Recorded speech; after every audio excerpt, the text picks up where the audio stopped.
आप सभी का बहुत बहुत स्वागत है। मेरा नाम है अमित वर्मा और हम लोग पढ़ रहे हैं अपना पहला अध्याय संख्या पद्धति। चलिए प्यारे बच्चों, देखते हैं कि इस अध्याय की प्रगति कैसे हो रही है।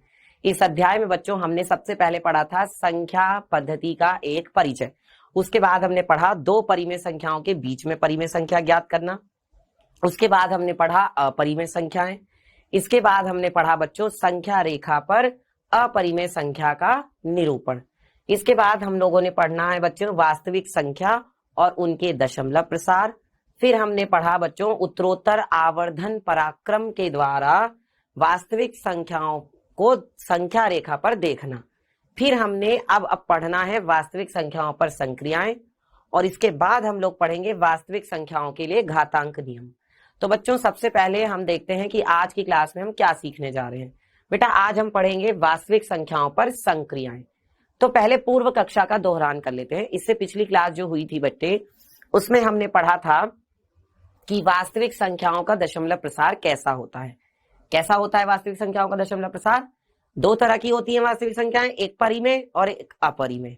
ठीक है। और उसके बाद हमने देखा था कि उत्तरोत्तर आवर्धन पराक्रम के द्वारा किस प्रकार हम संख्या रेखा पर संख्याओं को दिखा सकते हैं मैग्नीफाइंग ग्लास से, है ना। तो जैसे हमने क्या किया बच्चे, हमने यहां पर संख्या रेखा बनाई इस तरीके से, है ना। और मान लो कि हमारी संख्या है 5.45। मान लो हमारी संख्या है 5.45। तो हम क्या करेंगे, हम पहले जाएंगे, मान लो हमने 0 से शुरुआत की, 0 1, 1 के बाद 2, 2 के बाद फिर 3, 3 के बाद फिर 4 और 4 के बाद फिर क्या आ गया 5, है ना। और 5 के बाद फिर क्या आएगा, 6 भी आएगा, है ना। तो इसको थोड़ा सा और आगे बढ़ा देते हैं। अच्छा ठीक है, तो दोबारा ही बना लेते हैं। चलो ये लो, ठीक है। और ये हो गया आपका 0, ये हो गया आपका 1, ये हो गया आपका 2, ये हो गया 3, ये हो गया 4, ये हो गया 5 और ये हो गया 6 और ये हो गया आपका 7। तो हमारी संख्या क्या थी, 5.45। बेटा हमारी जो संख्या है वो 5 से बड़ी है, 6 से छोटी है। तो 5 से बड़ी है, 6 से छोटी है, इसका मतलब 5 और 6 के बीच में होगी, है ना। तो फिर हमने एक और संख्या रेखा बनाई, है ना। हमने उत्तरोत्तर आवर्धन किया और एक तरफ हमने लिखा 5 और एक तरफ हमने लिखा 6। फिर हमने 5 इसके बीच में 5.1 लिखा, 5.2 लिखा, 5.3 लिखा, 5.4 लिखा, 5.5 लिखा, 5.6 लिखा, 5.7 लिखा, 5.8 लिखा और 5.9 लिख दिया। ठीक है। अब हमारा क्या है बच्चों, देखो 5.4 है ना। तो 5.4 कहाँ है, देखो ये रहा, और उसके बाद 5 भी आ रहा, यानी ये इन दोनों के बीच में होगी, है ना। तो हमने क्या किया, एक बार और संख्या रेखा बनाई, ठीक है। और इस पर हमने एक तरफ तो क्या लिखा 5.4, यहां पे हमने लिखा 5.4 और यहां पर हमने क्या लिखा बच्चों, यहां पर हमने लिखा 5.5। ठीक है। अब हम क्या करेंगे, 4 के आगे बढ़ेंगे जब, तो पहले क्या आएगा 5.41, फिर क्या आएगा 5.42, फिर क्या आएगा 5.43, फिर क्या आएगा 5.44, फिर क्या आएगा 5.45, फिर क्या आएगा 5.46, है ना। और फिर क्या आएगा 5.47, फिर क्या आएगा 5.48 और फिर क्या आएगा 5.49। ठीक है, समझ में आ रहा है सबको। इसका मतलब हमें ये पता चला बेटा, हमें क्या पता चला, हमें ये पता चला कि देखो हमारी जो संख्या है वो क्या थी 5.45। अब तो हमें वो पद मिल ही गई। कहाँ मिल गई, देखो हमारी संख्या ये रही 5.45, ये रही यहाँ पे। ठीक है, इस तरीके से हम करते हैं उत्तरोत्तर आवर्धन पराक्रम। चलिए अब बच्चों आगे बढ़ते हैं और बात करते हैं वास्तविक संख्याओं पर संक्रियाओं की। तो बेटा देखो जो ये शब्द है कौन सा, संक्रियाएं। संक्रियाओं शब्द का क्या मतलब होता है, संक्रियाओं शब्द का मतलब होता है बेटा जोड़ना, घटाना, गुणा करना या भाग करना। ठीक है, संक्रियाओं शब्द का मतलब क्या होता है, उन्हें जोड़ना या घटाना या गुणा करना या भाग करना। इन सभी को हम क्या बोलते हैं, संक्रियाएं बोलते हैं। ठीक है, और किस पर करनी है हमें संक्रियाएं? वास्तविक संख्याओं। बेटा वास्तविक संख्याओं में तो दोनों संख्याएं आती हैं, परिमेय संख्याएं भी आती हैं और अपरिमेय संख्याएं भी आती हैं। तो हम परिमेय संख्याओं को जोड़ेंगे, हम परिमेय संख्याओं को घटाएंगे, हम परिमेय संख्याओं की गुणा करें। अब देखो ऐसा भी हो सकता है कि हम परिमेय और अपरिमेय संख्याओं को जोड़ें, या हम परिमेय और अपरिमेय संख्याओं को घटाएं, या हम परिमेय और अपरिमेय संख्याओं की गुणा करें, क्योंकि वास्तविक संख्याएं तो दोनों होती हैं। ठीक है, तो जैसे यहां पे क्या कहा जा रहा है, जांच कीजिए कि 7√5 7/√5 √2 + 21 π-2 अपरिमेय संख्याएं हैं या नहीं है।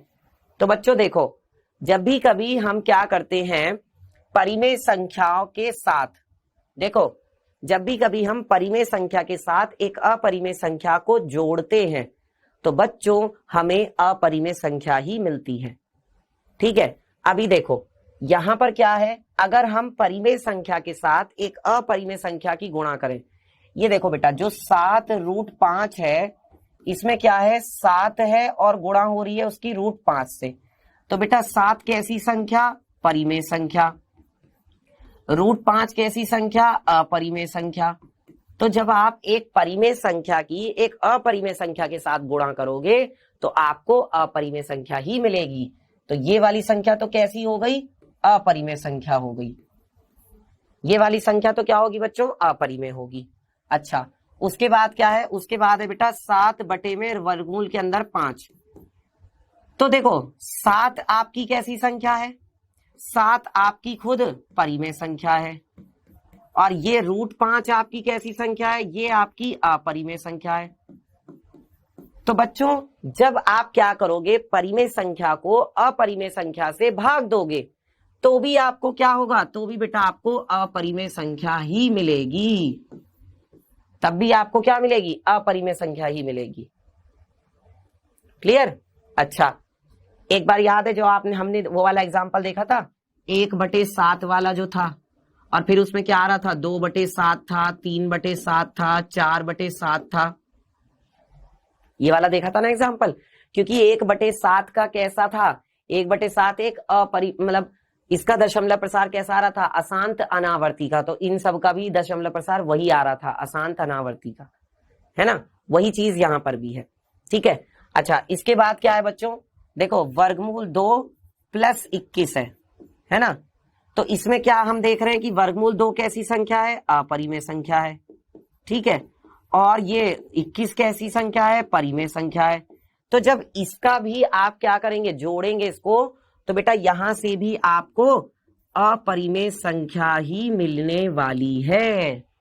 यहां से भी आपको क्या मिलेगी? अपरिमेय संख्या ही मिलेगी। क्लियर? चलिए अगला क्या है बच्चों? π-2। अब देखो आपको पाई का ही मान बिल्कुल सही सही नहीं पता, तो हम π-2 का मान कैसे बता दें, है ना? जब हमें पाई का ही मान सही सही नहीं पता तो हम π-2 का मान कैसे बता दें? क्योंकि पाई भी कैसी संख्या है? अपरिमेय संख्या। 2 कैसी संख्या है? परिमेय संख्या। तो बच्चों आपको घटाने पर भी क्या मिलेगी?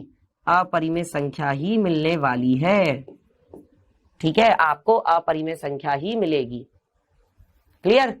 चलिए आगे बढ़ते हैं बच्चों इसके बाद। और देखो अब मैंने आपको बताया कि संक्रियाओं का मतलब होता है जोड़ना, घटाना, गुणा करना या फिर भाग करना। अब देखो यहां पर कहा जा रहा है कि इन दोनों संख्याओं को जोड़िए। तो कैसे जोड़ेंगे बच्चों? देखो क्या दिया है? 2 वर्गमूल के अंदर 2 + 5 वर्गमूल के अंदर 3, और इसमें हमें जोड़ना है किसको? वर्गमूल के अंदर 2 - 3 वर्गमूल के अंदर 3। तो बेटा जोड़ने और घटाने का नियम ये है कि जो एक जैसी संख्याएं हैं उनको आप एक साथ जोड़ोगे, जो अलग संख्याएं उनको आप अलग रखोगे। ठीक है, अभी देखो यहां पर ये √2 और √2 वाली संख्याओं को, वर्गमूल 2 वाली संख्याओं को तो एक साथ जोड़ोगे, और जो वर्गमूल 3 और वर्गमूल 3 वाली संख्याएं हैं उनको एक साथ। ठीक है, तो कैसे करेंगे? देखो इसको 2 वर्गमूल 2, और ये वाले वर्गमूल 2 को मैं यहां पे लिख लेता हूं।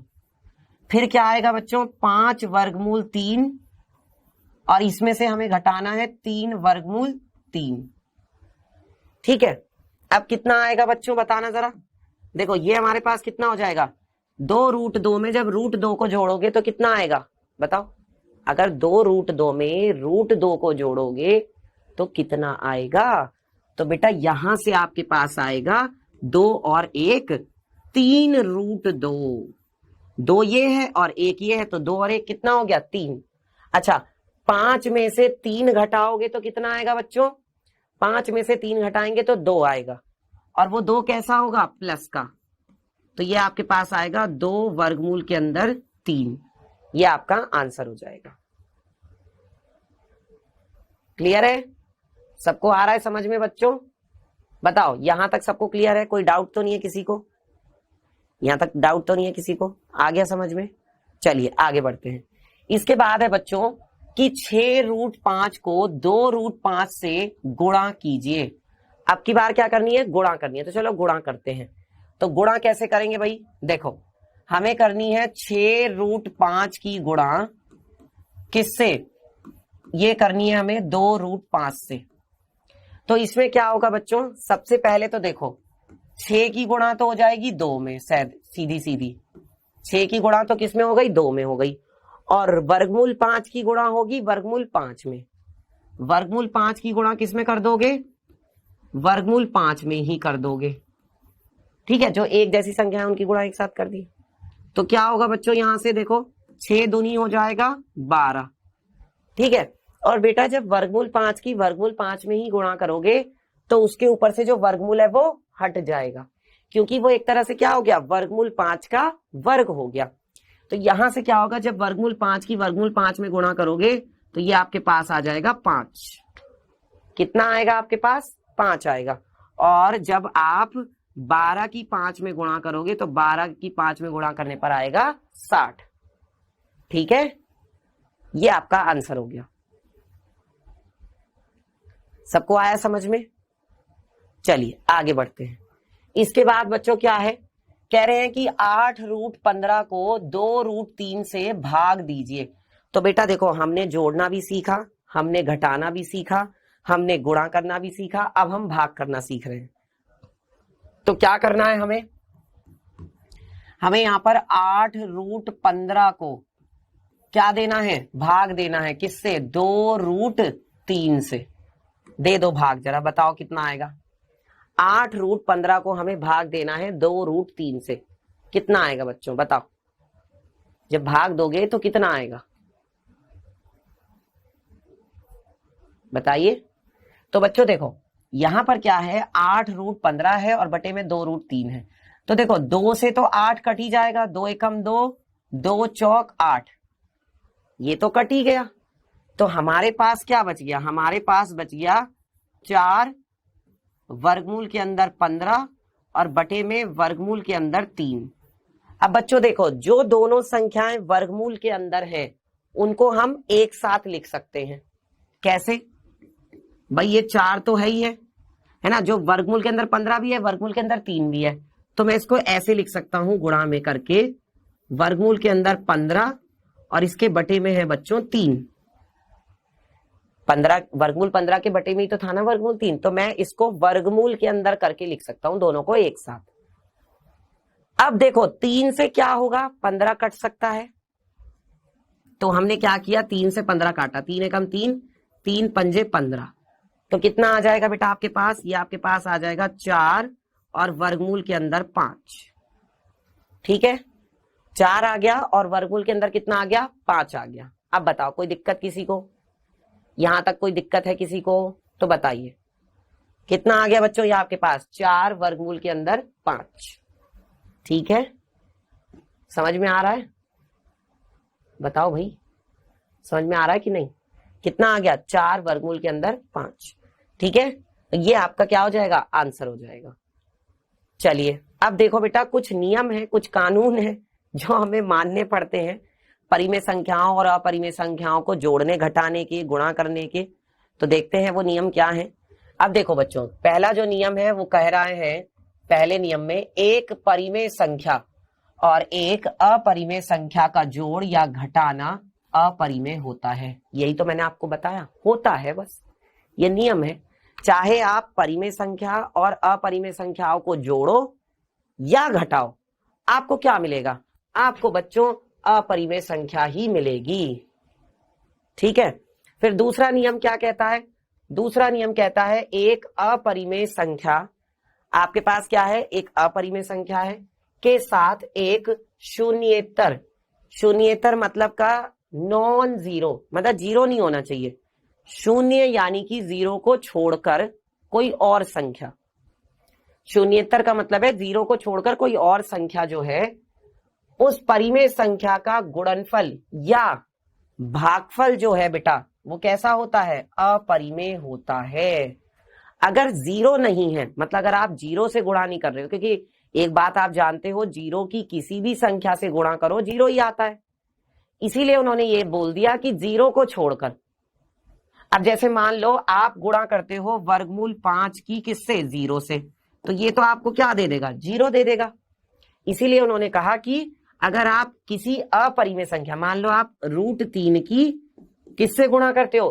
किसी नॉन जीरो परिमेय संख्या से, मान लो सॉरी, मान लो अगर मैं 2 से गुणा करता हूं, तो 2 तो जीरो के तो होती नहीं, लेकिन परिमेय संख्या तो है, तो ये आपको क्या देगा? ये बेटा आपको 2√3 देगा, और 2√3 अपने आप में क्या है? 2√3 अपने आप में क्या है बच्चों? अपरिमेय संख्या है। अच्छा, फिर है यदि हम दो अपरिमेय संख्याओं को जोड़ें, किसको जोड़ें? अपरिमेय संख्याओं को, या घटाएं या गुणा करें, या एक अपरिमेय संख्या को क्या करें? दूसरी अपरिमेय संख्या से भाग दें, तो क्या होगा बच्चों? परिणाम जो है परिमेय या अपरिमेय कुछ भी हो सकता है। अब इसमें गारंटी नहीं है, यहां पर ये नहीं कह रहे हैं कि वो परिमेय ही होगा या अपरिमेय ही होगा। अगर आप दो अपरिमेय संख्याएं लेते हो, कौन सी? अपरिमेय संख्याएं, और उनको क्या करते हो? दो अपरिमेय संख्याओं को जोड़ते हो, घटाते हो, गुणा करते हो, या फिर उनको क्या करते हो बच्चों? या फिर उनको भाग देते हो, या फिर उनको क्या करते हो बच्चों? भाग देते हो, तो परिणाम क्या होगा? परिमेय या अपरिमेय कुछ भी हो सकता है। ठीक है, वो इसलिए कह रहे हैं बच्चे ऐसे, क्योंकि देखो अगर आप क्या करते हो, दो, मान लो आप वर्गमूल 2 में से वर्गमूल 2 को ही घटा दो, है ना, तो क्या होगा? या चलो पहले 3 वर्गमूल 2 में से वर्गमूल 2 को घटाओ, बताओ क्या आएगा? अगर आप 3 वर्गमूल 2 में से वर्गमूल 2 को घटाओगे तो आपको मिलेगा बेटा 2 वर्गमूल 2। 3 में से 1 जाएगा तो 2 आएगा, तो 2 वर्गमूल 2 मिल गया। अगर आप वर्गमूल 2 में से वर्गमूल 2 को घटाओगे तो आपको क्या मिलेगा? बेटा अगर वर्गमूल 2 में से वर्गमूल 2 को घटाओगे तो जीरो मिल जाएगा। ये तो जीरो तो कैसी संख्या है? परिमेय संख्या है। जीरो कैसी संख्या? परिमेय संख्या। और ये कैसी संख्या है? ये एक अपरिमेय संख्या है ना। और ये दोनों कैसी संख्याएं थी? ये दोनों अपरिमेय संख्याएं थी। तो जब हमने दो अपरिमेय संख्याओं को घटाया तो अपरिमेय संख्या मिली, जब हमने दो अपरिमेय संख्याओं को घटाया तो परिमेय संख्या मिली। इसीलिए उन्होंने कहा है कि फिर परिणाम परिमेय या अपरिमेय कुछ भी हो सकता है। ठीक है, चलिए आगे बढ़ते हैं बच्चों। अब करते हैं कुछ सवाल। अब जैसा आप यहां पर देख रहे हैं, कह रहे हैं निम्नलिखित व्यंजकों में से प्रत्येक व्यंजक को सरल कीजिए। तो इन व्यंजकों को सरल करने के लिए बच्चों हमारे पास कुछ नियम है। तो वो नियम क्या है? देखो, एक तो हमारे पास होता है बच्चों एक हमारे पास सर्व समीका होती है, आपने पढ़ रखी है, a+b और गुणा में a-b। बेटा ये सर्व समीका किसके बराबर होती है? a+b गुणा में a-b। ये सर्व समीका बराबर होती है a का वर्ग माइनस b का वर्ग होती है। अच्छा, एक सर्व समीका हमारे पास होती है a+b का पूर्ण वर्ग। तो a+b का पूर्ण वर्ग क्या होता है? ये होता है बच्चों a का वर्ग प्लस b का वर्ग और प्लस होता है 2ab, है ना। ऐसे ही हमारे पास होता है a-b का पूर्ण वर्ग। तो ये होता है a का वर्ग प्लस b का वर्ग, और ये जो कि यहाँ पे प्लस की जगह माइनस आता है तो ये वाले प्लस की जगह पे -2ab आ जाता है। ठीक है, ये हमारे पास कुछ सर्व समीकाएं हैं। अब इन्हीं में से सर्वसमीकरण यहाँ पर लगने वाली हैं, चलो लगाते हैं। तो बेटा देखो पहले वाले में क्या हो रहा है, पहले वाले में देखो 3 प्लस वर्गमूल 3 की गुणा किस में हो रही है, इसकी गुणा हो रही है बच्चों 2 प्लस वर्गमूल 2 में। तो यहां तो बच्चों आपको क्या करना पड़ेगा, सबकी अलग अलग गुणा करनी पड़ेगी, क्योंकि यहां तो कोई सर्वसमीकरण लग नहीं पा रही है ना, यहां पर तो कोई सर्वसमीकरण लग नहीं पा रही। तो आप क्या करोगे, पहले 3 की 2 में गुणा करोगे तो कितना आएगा, जब 3 की गुणा 2 में करोगे तो आ जाएगा 6। फिर इसी 3 की गुणा करोगे बच्चों वर्गमूल 2 में, तो क्या आएगा 3 वर्गमूल के अंदर 2 आ जाएगा। ठीक है, फिर उसके बाद क्या होगा बच्चों, वर्गमूल 3 की 2 में गुणा करोगे तो कितना आएगा 2 वर्गमूल 3 आ जाएगा। ठीक है, फिर बेटा इसी वर्गमूल 3 की वर्गमूल 2 में गुणा करोगे तो कितना आएगा, वर्गमूल 3 की गुणा वर्गमूल 2 में, तो यहां से कितना होगा देखो, ये तो हो जाएगा 6, ये हो जाएगा 3√2, ये हो जाएगा 2√3। और देखो इन दोनों की जब गुणा करोगे तो ये दोनों को आप एक साथ लिख सकते हो वर्गमूल के अंदर, तो इसको हम लिख सकते हैं बच्चों वर्गमूल के अंदर 3 दूनी 6। आई बात समझ में, तो ये है। अब देखते हैं दूसरा वाला, दूसरे वाले में क्या करेंगे बताओ, दूसरा वाला क्या है बच्चों, 3 प्लस वर्गमूल के अंदर 3 और क्या है 3 माइनस वर्गमूल के अंदर 3। एक बार क्या करते हैं बच्चों, a और b को जोड़ते हैं और एक बार a और b को घटाते हैं। तो क्या ये वाली सर्वसमीकरण यहां लग रही है, देखो एक बार 3 और √3 को जोड़ रहे हैं, एक बार 3 और √3 को घटा रहे हैं, तो यहां पर लगाते हैं चलो ये वाली सर्वसमीकरण। अब जब यहां पर लगाएंगे तो क्या हो जाएगा, देखो ये सर्वसमीकरण बराबर होती है a का वर्ग माइनस b का वर्ग, है ना। यहां पर बच्चे ये है आपका a और ये है आपका b, ठीक है।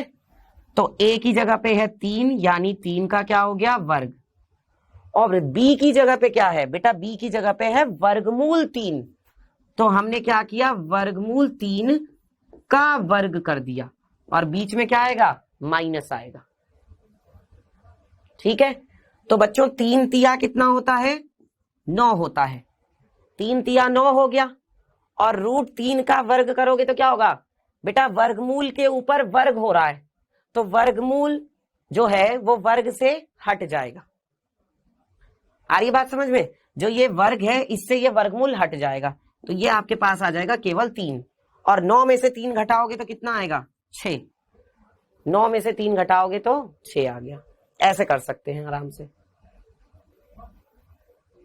तो ये क्या है, ये वास्तविक संख्याओं पर संक्रियाएं हैं। ठीक है बच्चों, चलिए अगला क्या है, वर्गमूल 5 प्लस वर्गमूल 2 का क्या हो रहा है वर्ग हो रहा है। बताओ कैसे करेंगे, वर्गमूल 5 प्लस वर्गमूल 2 का वर्ग, देखो ये है आपका तीसरा, वर्गमूल 5 प्लस वर्गमूल 2 इस पूरे का क्या है बच्चों वर्ग है। ठीक है, अब देखो यहां पर कौन सी सर्वसमीकरण लग रही है, ये वाली सर्वसमीकरण लगेगी a प्लस बी का पूर्ण वर्ग। तो a प्लस बी का पूर्ण वर्ग क्या होता है, a का वर्ग b का वर्ग 2ab, है ना। तो यहां पे देखो a की जगह पे कौन है और b की जगह पे कौन है, पहचानो बताओ, a की जगह पे कौन है और b की जगह पे कौन है। ये है बेटा आपका a और ये है आपका b। ठीक है, तो क्या हो जाएगा, पहले आता है a का वर्ग यानी कि वर्गमूल 5 इस पूरे का वर्ग, फिर आता है b का वर्ग।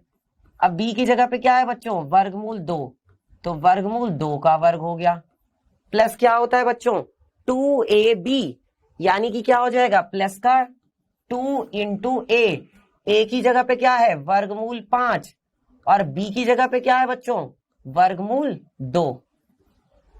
ठीक है, तो कितना हो जाएगा ये वर्गमूल 5 का वर्ग हो गया 5, वर्गमूल 2 का वर्ग हो गया 2, जो वर्ग होता है उससे वर्गमूल हट जाता है, और ये कितना हो जाएगा प्लस 2 गुणा में ये दोनों की गुणा एक साथ हो जाएगी यानी 5 गुणा 2 हो जाएगा।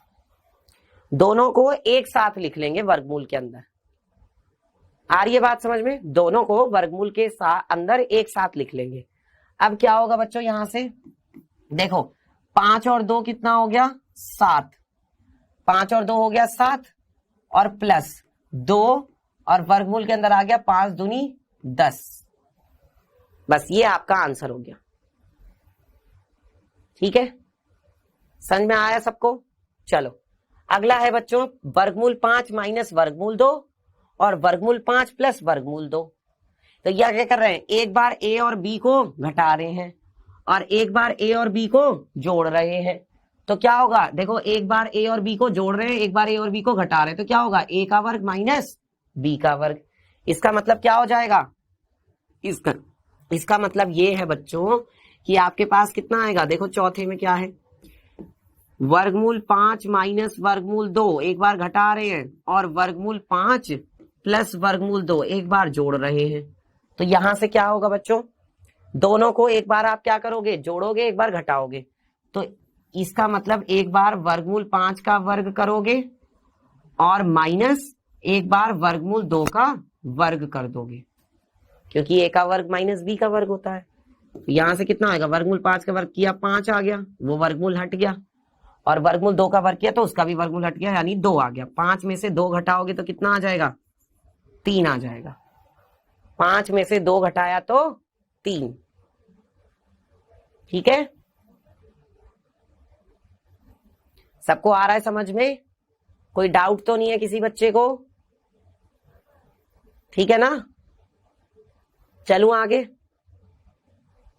चलो आगे बढ़ते हैं बच्चों, कुछ और सवालों की प्रैक्टिस कर लेते हैं। अभी जैसे देखो यहां पर क्या कह रहे हैं, निम्नलिखित व्यंजकों को सरल कीजिए। इन व्यंजकों को हमें सरल करना है, तो फटाफट फटाफट करते हैं। देखो पहले वाले में क्या है बच्चों, फर्स्ट वाले में देखो क्या होगा, 5 प्लस रूट 7 और क्या है बच्चों 2 प्लस रूट 5। तो आप कैसे करोगे, सबसे पहले तो आप कर दोगे 5 की 2 में गुणा, तो क्या आ जाएगा 5 गुणा 2। फिर क्या होगा बच्चों, इसी 5 की गुणा होगी रूट 5 में, तो 5 की गुणा हो गई रूट 5 में। ठीक है, फिर क्या होगा, रूट 7 की गुणा होगी 2 में, तो आपने क्या किया, रूट 7 की गुणा कर दी 2 में। फिर क्या करेंगे बच्चों, इसी रूट 7 की रूट 5 में भी गुणा होगी, तो करते हैं। देखो रूट 7 की गुणा किसमें करी, रूट 5 में भी कर दी, सबके साथ सबकी गुणा, है ना। अब देखो 5 दूनी हो गया 10 और ये कितना हो गया 5 रूट 5 और ये हो गया बेटा 2 रूट 7 और ये कितना हो जाएगा, देखो प्लस का, दोनों को हम वर्गमूल के अंदर लिख सकते हैं, तो 7 पंजे 35 आ जाएगा, 7 पंजे 35। अब बताइए दूसरे वाले में क्या होगा, देखो एक बार क्या कर रहे हैं, a plus b a minus b, यानी कि एक बार जोड़ रहे हैं एक बार घटा रहे हैं, तो क्या आएगा 5 प्लस रूट 5 और 5 माइनस रूट 5। एक बार दोनों को क्या कर रहे हैं, जोड़ रहे हैं और एक बार दोनों को घटा रहे हैं। तो सर्वसमीका कौन सी, 5 का वर्ग और माइनस क्या है बेटा, b की जगह पे कौन है, यहाँ पे b की जगह पे यहाँ पे रूट 5। इसका मतलब ये क्या हो जाएगा, रूट 5 का वर्ग हो जाएगा। तो कितना आ जाएगा, 5 पंजे 25 और रूट 5 का वर्ग करोगे तो 5 आ जाएगा, और 25 में से 5 घटाओगे तो देखो जब रूट 5 का वर्ग करेंगे तो उसके ऊपर से वो वर्गमूल हट जाएगा, तो 5 आ गया। 25 में से 5 घटाया तो 20, 25 में से 5 घटाया तो कितना आया, 20 ही तो आया। चलो अगला देखते हैं, अगला क्या है, तीसरा। तीसरे में क्या कहा जा रहा है भाई, वर्गमूल 3 प्लस वर्गमूल 7, इस पूरे का क्या कर रहे हैं बच्चों, वर्ग कर रहे हैं। तो वर्ग करने का मतलब क्या है, पूरे का वर्ग हो रहा है, यानी a प्लस बी का होल स्क्वायर। तो whole square a plus b का पूर्ण वर्ग, तो क्या होगा, वर्गमूल 3 का वर्ग होगा, प्लस क्या होगा, b की जगह पे है वर्गमूल 7, यानी वर्गमूल 7 का क्या हो गया, वर्ग हो गया, प्लस क्या आता है बच्चों, 2 इंटू a की जगह पे क्या है, रूट 3, इंटू बी, और बी की जगह पे क्या है, √7 है। तो यहां से कितना हो जाएगा बच्चों, बताओ जरा, ये कितना आएगा, देखो ये आपके पास आ जाएगा √3 का वर्ग कितना होगा, 3 होगा, ठीक है। √7 का वर्ग कितना होगा, 7 होगा।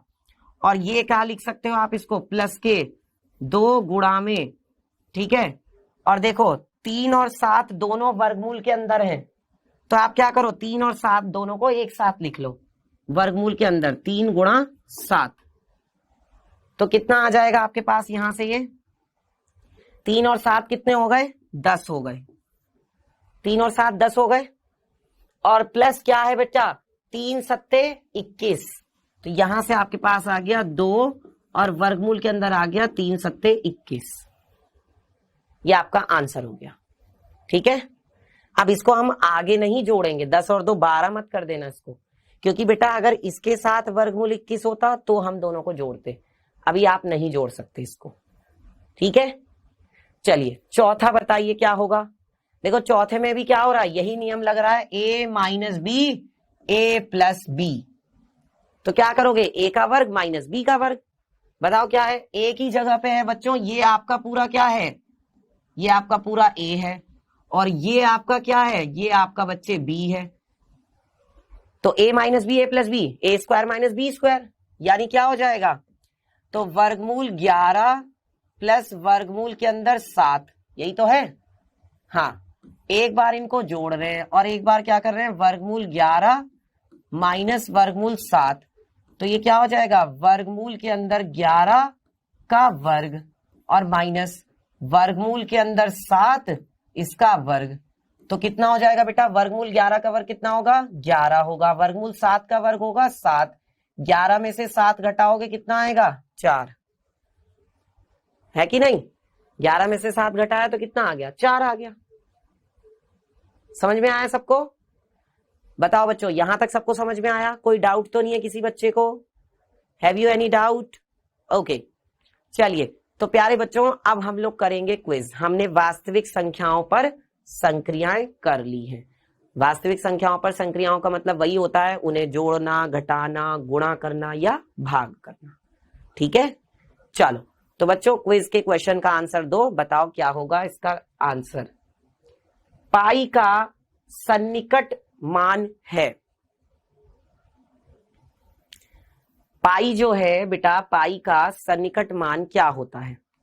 अब वैसे पाई के बारे में बहुत बवाल हो चुका है, पाई का मान कई दशमलव के बाद कई स्थानों तक निकाला भी जा चुका है, लेकिन फिर भी आज तक कोई भी पाई का मान सही सही नहीं बता पाया है।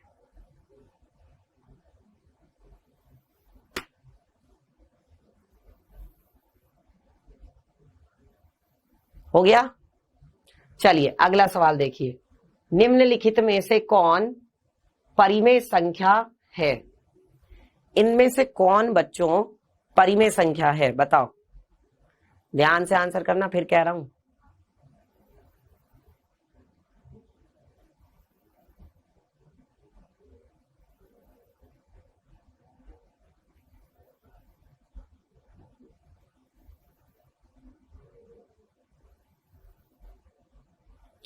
इनमें से कौन सी संख्या है बच्चों जो परिमेय संख्या है, बताइए।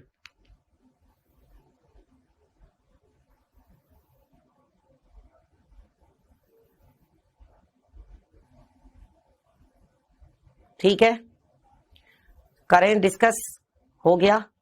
चलो तो डिस्कस कर लेते हैं बच्चों। देखो पहला सवाल क्या था आपके पास, फर्स्ट क्वेश्चन था पाई का सन्निकट मान क्या है।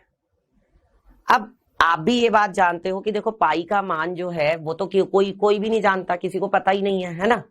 पाई का मान कोई भी नहीं जानता, मतलब कि एकदम जो सटीक मान है। वैसे पाई क्या है बच्चों, बताओ जरा, पाई कैसी संख्या है, परिमेय या अपरिमेय। चलो बताओ जल्दी से, देखते हैं कौन बच्चा आंसर करता है। पाई कैसी संख्या है, परिमेय संख्या है या अपरिमेय संख्या। तो बच्चों पाई जो है वो एक अपरिमेय संख्या, इसका मान होता है 3.14159226, और इस तरीके से ये चलता जाता है पता नहीं कहां तक। दशमलव के बाद चलता जा रहा है, चलता जा रहा है, चलता जा रहा है। इसका जो दशमलव प्रसार होता है पाई का, वो कैसा होता है? अशांत अनावर्ती का। क्यों? क्योंकि बच्चों ये एक अपरिमेय संख्या है, आप भी जानते हो। आपको पता है जो सुपर कंप्यूटर है, सुपर कंप्यूटर से भी पाई का मान निकाला जा चुका है।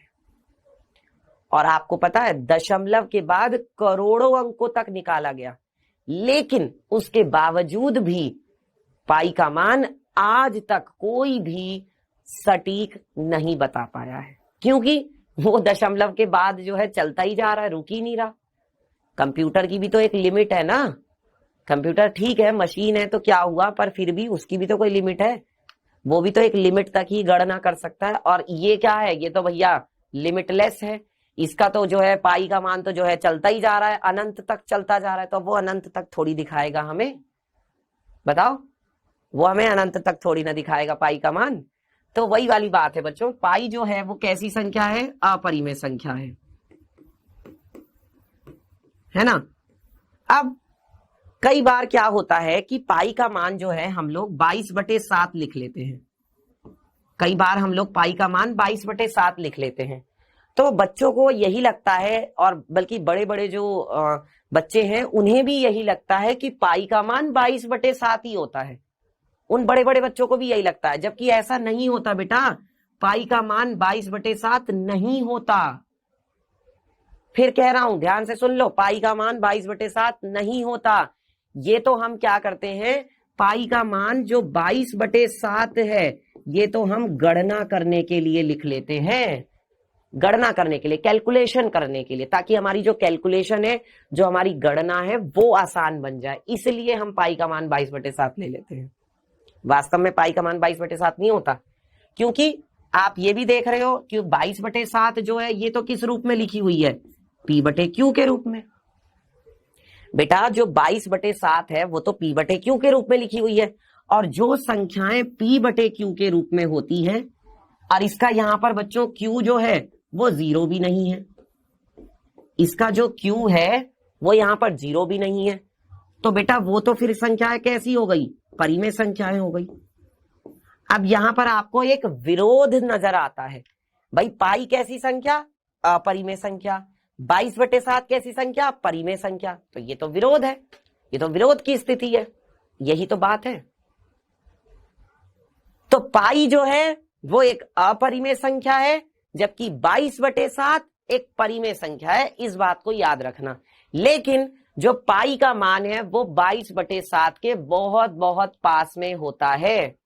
जो 22/7 है वो पाई के बहुत बहुत पास में है, जो पाई का मान है उसके। ठीक है, तो इसलिए हम लोग क्या करते हैं, कैलकुलेशन आसान बनाने के लिए पाई का मान 22/7 ले लेते हैं। अब मेरे ख्याल से किसी भी बच्चे को कंफ्यूजन नहीं रहना चाहिए किसी भी तरह का पाई को लेकर। ठीक है, चलिए आगे बढ़ते हैं बच्चों। इसके बाद बच्चों अगला सवाल देखते हैं, जो कि क्या है। ये कह रहे हैं निम्नलिखित में से कौन परिमेय संख्या है। अब देखो विकल्प देख लेते हैं। विकल्प हमारे पास कुछ ये है। देखिए बच्चों, अभी मैंने बताया कि जब हम एक परिमेय संख्या लेते हैं और एक अपरिमेय संख्या, ये परिमेय संख्या है और ये क्या है बच्चों, ये आपकी अपरिमेय संख्या है। और आप क्या कर रहे हो, दोनों को घटा रहे हो। तो जब आप एक परिमेय संख्या और एक अपरिमेय संख्या को घटाते हो तो रिजल्ट क्या मिलता है? रिजल्ट मिलता है अपरिमेय संख्या। परिणाम मिलता है अपरिमेय संख्या। फिर यहां पर क्या हो रहा है, 2 की √7 में गुणा हो रही है, तो 2 कैसी संख्या? परिमेय संख्या। और वर्गमूल 7 कैसी संख्या है? अपरिमेय संख्या। इसका मतलब यहां से भी क्या मिलेगा आपको? अपरिमेय संख्या ही मिलेगी। यहां से भी क्या मिलेगी? अपरिमेय संख्या मिलेगी। बहुत अच्छी बात है। अब यहां क्या हो रहा है, देखो ये है आपकी परिमेय संख्या, ये है आपकी अपरिमेय संख्या। जब आप एक परिमेय संख्या और एक अपरिमेय संख्याओं को जोड़ते हो, है ना, तब आपको क्या मिलता है? तब आपको मिलता है बच्चों अपरिमेय संख्या। तब आपको क्या मिलता है? तब आपको अपरिमेय संख्या मिलती है। क्लियर? अब लास्ट एक विकल्प रह गया है, ये इसको क्या करेंगे भाई? देखो ये क्या है आपका A, ये क्या है आपका B, फिर से ये A और ये आपका क्या B। एक बार क्या कर रहे हो, A और B को जोड़ रहे हो, और एक बार क्या कर रहे हो, A और B को घटा रहे हो। जब एक बार ए और बी को जोड़ते हैं, घटाते हैं, तो ये बन जाती है सर्वसमीका ए का वर्ग माइनस बी का वर्ग। अब इस सर्वसमीका को जरा यहां लगाना, बताना जरा क्या आएगा बेटा। देखो 5, तो 5 का हो गया वर्ग, और b क्या है √2, तो √2 का हो गया बच्चों वर्ग। अब बीच में क्या है माइनस, माइनस लगा दिया, तो ये कितना आएगा आपके पास यहां से 5 का वर्ग होगा 5 पंजे 25, और √2 का वर्ग हो गया 2। 25 में से 2 घटाओगे तो कितना आएगा 23 आ जाएगा। 25 में से अगर 2 घटाएंगे तो कितना आएगा बच्चों 23। और 23 कैसी संख्या है बेटा? 23 जो है उसको तो आप क्या लिख सकते हो 23/1 भी लिख सकते हो। ये तो किस रूप में है? ये तो p/q के रूप में है, और इसका q क्या है? इसका q बच्चों 0 के बराबर नहीं है। इसका मतलब क्या है? इसका मतलब ये आपकी एक परिमेय संख्या है, तो सही विकल्प हो गया डी। ठीक है, आज के लिए बच्चों बस इतना ही, बाकी हम लोग पढ़ेंगे अगली क्लास में। तो आज हमने क्या सीखा? आज हमने सीखा है वास्तविक संख्याओं पर संक्रियाएं। और बच्चों आज का होमवर्क मैंने आपको ऐप पर दे दिया, जाकर आप कर सकते हैं। और अगली क्लास में हम लोग सीखेंगे हर का परिमेयकरण करना। मिलते हैं फिर आपसे अगली क्लास में, तब तक के लिए सभी बच्चों का बहुत बहुत धन्यवाद।